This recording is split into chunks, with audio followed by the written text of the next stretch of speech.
When people think about intelligence, they usually imagine confidence.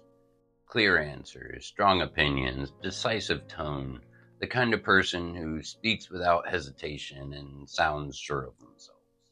Some of the wisest thinkers who ever lived didn't sound like that at all. They spoke slowly. They chose words carefully. They took pauses, not because they were unsure, but because they're precise. One of the clearest examples of this was Fred Rogers. Most people remember Mr. Rogers as kind and gentle and comforting, and he was. What they don't notice is how disciplined his thinking was. It wasn't soft because he lacked conviction. He was soft because he didn't need dominance to be effective.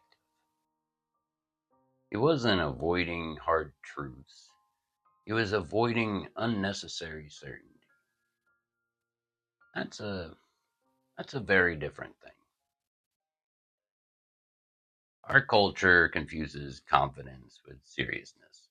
If someone sounds certain, we assume they're competent. If someone hesitates, we assume they're unsure.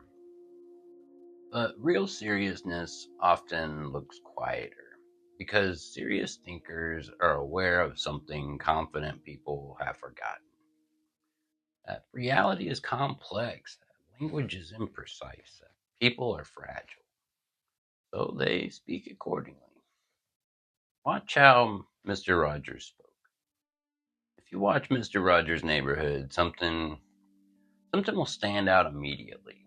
He almost never rushed. He didn't overstate. He didn't make sweeping claims. He didn't pretend to have final answers. Instead, he asked careful questions. He named feelings without locking them into conclusions. He left space for children and for himself. That wasn't uncertainty, that was intellectual humility. A revealing quote of his: anything that's human is mentionable, and anything that is mentionable can be more manageable. When we can talk about our feelings, they become less overwhelming, less upsetting, and less scary. The people we trust with that important talk can help us know that we are not alone. He's not claiming control. He's not claiming certainty. He's not claiming mastery. He's saying, let's stay in contact with what's real long enough to work with. That's intelligence without ego. In a confidence driven culture, this kind of posture gets misread. People think if you don't assert, you must not know. If you don't dominate, you must lack authority. If you revise, you must be unsure. But Mr. Rogers, he wasn't trying to win any arguments. He was just trying to stay aligned with truth and human dignity at the same time. That requires restraint, not certainty. Being willing to be wrong is not a lack of intelligence, it's a form of intelligence. Because it means your identity isn't tied to being right. Your ego isn't guarding your conclusions. Your attention stays on reality, not on your image. People like Mr. Rogers didn't cling to being right. They clung to being accurate over time. That's a higher standard. Here's a subtle moment from the show. There are moments when a child would say something unexpected or emotionally complex. Mr. Rogers, you didn't jump in to correct them. You didn't overwrite their experience. You didn't rush to the right lesson.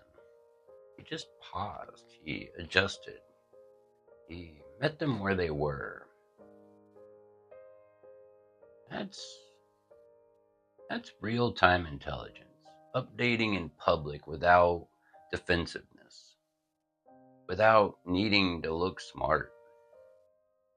Here's why confident people a lot of times struggle here. Confidence often gets tangled up with identity. If being the one who knows becomes who you are, then being wrong isn't informational, it becomes threatening. So correction feels like attack. Mr. Rogers, he didn't have that problem. Not because he lacked confidence, but because he wasn't protecting an image. We need to relearn how we recognize intelligence, not by volume or certainty or dominance, but by a care with language, a willingness to revise, a comfort with not knowing yet, the ability to stay present without forcing closure. Those are not soft traits, they're durable ones. Confidence confidence says, I've got this. Intelligence says, let's see. One wants applause and the other wants feedback. And why this matters so much now? We live in a culture where being wrong is punished. You got screenshots, permanent records, public shaming. So people double down and they harden and they stop listening. But truth doesn't reward confidence, it rewards continued attention. And attention requires flexibility.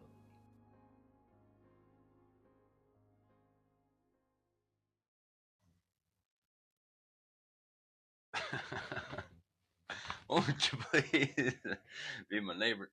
Hello, neighbor.